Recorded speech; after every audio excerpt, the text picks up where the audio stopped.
bem-vindo, alunos, ao meu canal, O Mundo dos Estudantes. Eu sou a Cristina e hoje a aula será sobre as características da inflamação aguda.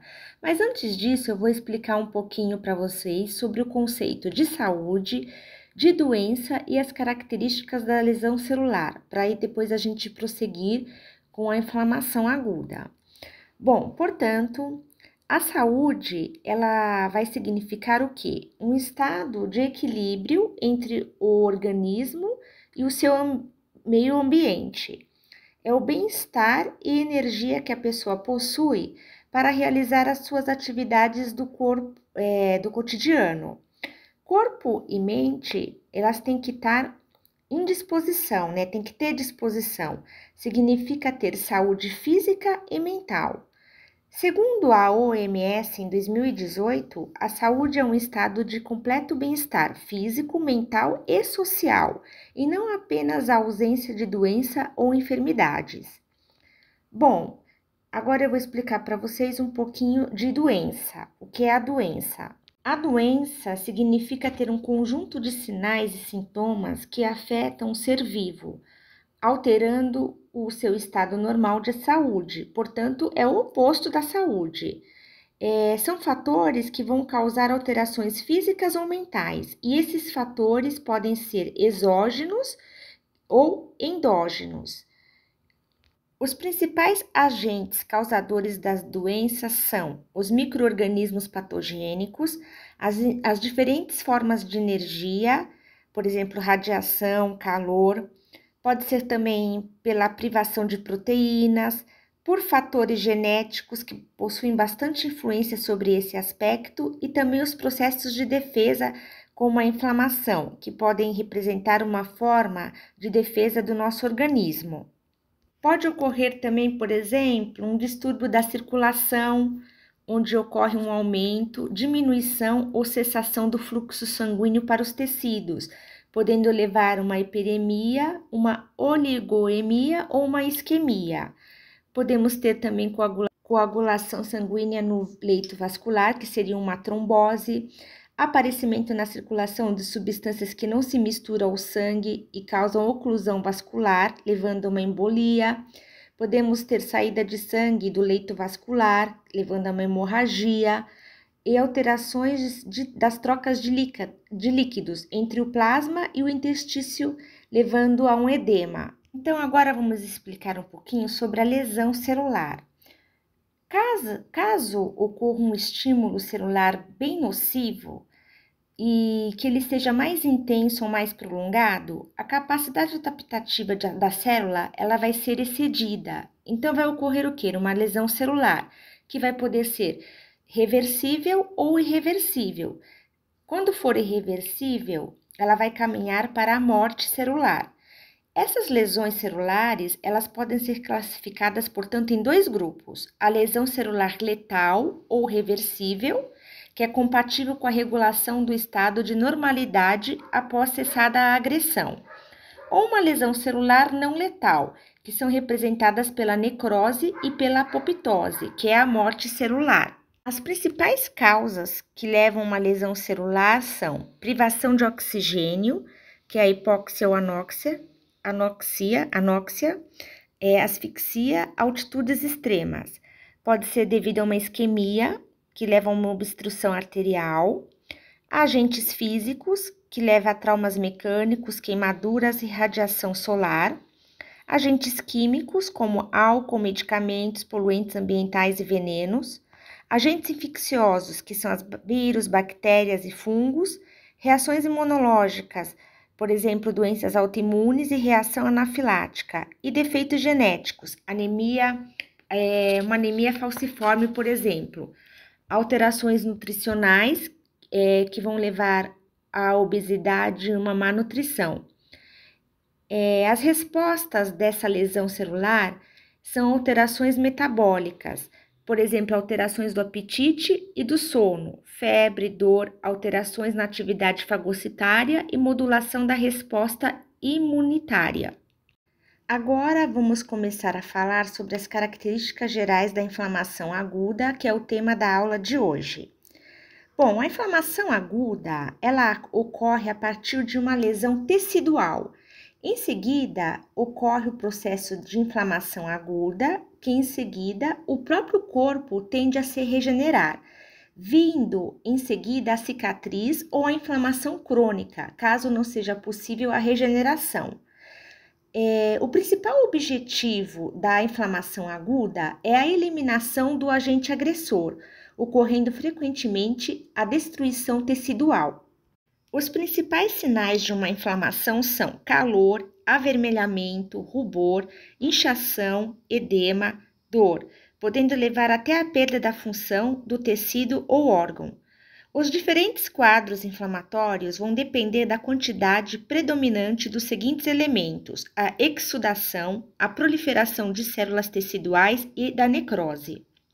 A inflamação aguda é a resposta inicial a uma lesão celular e tecidual, predominando fenômenos de aumento de permeabilidade vascular e migração de leucócitos, particularmente de neutrófilos. Os fenômenos agudos, como o próprio nome diz, são transitórios, havendo posteriormente a regeneração ou a cicatrização da área envolvida, ou cronicidade do processo, se o agente agressor não for eliminado. Agora, eu vou explicar para vocês sobre os padrões morfológicos da inflamação. A resposta inflamatória, ela possui dois componentes principais, que seriam uma reação vascular e uma reação celular. Muitos tecidos e células estão envolvidos nessas reações, incluindo o fluido e as proteínas plasmáticas, as células circulantes, os vasos sanguíneos e os componentes celulares e extracelulares do tecido conjuntivo. A inflamação aguda, ela vai se iniciar rapidamente e tem uma duração relativamente curta, envolvendo a exsudação do líquido, que seria o edema, e migração de células polimorfonucleares, que são os neutrófilos. Bom, agora eu vou explicar para vocês o que é uma inflamação serosa, o que é uma inflamação fibrinosa, purulenta, e vou falar também um pouquinho sobre as úlceras. Bom, a inflamação serosa, ela está presente nas primeiras fases das lesões e vai ocorrer em tecidos serosos como pleura, pericárdio, peritônio, em algumas mucosas, como a laringe, faringe e intestino. Elas são derivadas de fluidos do plasma ou secreção de células mesenteliais oriundas do peritônio, pleura e cavidades pericárdicas. Exemplos, então, nós temos a pleurite, a rinite serosa, a bolha devido a queimaduras e outros. Bom, em relação à inflamação fibrinosa, ela é um resultado do aumento da permeabilidade vascular, onde moléculas grandes como o fibrinogênio passam a barreira vascular e a fibrina formada é depositada no espaço extracelular. O exudato fibrinoso, ele aparece quando o vazamento vascular é grande ou quando ocorre um aumento do estímulo procoagulante no intestício, por exemplo, células cancerosas. Um exudato fibrinoso, ele é característico de inflamação na superfície das cavidades do corpo, como meninges, pericárdio e pleura. Exudatos fibrinosos, eles podem ser removidos por fibrinólise ou ingerido por macrófagos. Já no caso de uma inflamação purulenta, nós vamos ter uma grande produção de pus ou exudato purulento, constituído de neutrófilos, células necróticas, fluido, edema e bactérias piogênicas. Exemplo de uma inflamação purulenta seria uma apendicite aguda, onde o abscesso ele é formado em tecidos que sofreram uma inflamação purulenta. Agora eu vou falar um pouquinho sobre as úlceras. As úlceras, elas são caracterizadas por um local defeituoso ou extravasamento da superfície de um órgão ou tecido, produzidas por exposição de um tecido necrótico, inflamatório. Elas são encontradas em necrose inflamatória da mucosa da boca, pode ser do estômago, intestino ou trato gastrointestinal, e inflamação cutânea. No caso de uma inflamação crônica, quando vai ocorrer uma cronificação da inflamação aguda, ocorre uma instalação maior de dias, né? Ocorre demora mais e uma duração maior, semanas e anos também. Envolve em linfócitos, macrófagos e vai induzir a proliferação de vasos sanguíneos e fibrose. Há 4 sinais clínicos clássicos da inflamação, que são proeminentes na inflamação aguda, que são calor, rubor, edema e dor. Pode-se seguir a inflamação aguda ou a resposta pode ser crônica praticamente desde o início. A transição de aguda para crônica ocorre quando não há uma resolução da resposta inflamatória aguda devido à persistência do agente nocivo ou alguma interferência com o processo normal de cicatrização. A grande maioria das lesões ela é reparada pela regeneração das células na pele, quando não há lesão da camada basal por reptilização. A geração de um novo tecido presente neste processo de regenerar contempla a síntese de colágeno que tem no início com a lesão intersticial e vai se estendendo até o final da fase de cicatrização, quando ocorre a remodelação dos tecidos.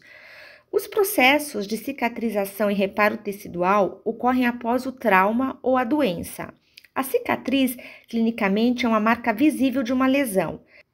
Os fatores que poderão interferir na formação de uma cicatriz são hereditários ou genéticos, podem também ser raciais, podem estar envolvidas na relação do tamanho da lesão e a localização da mesma.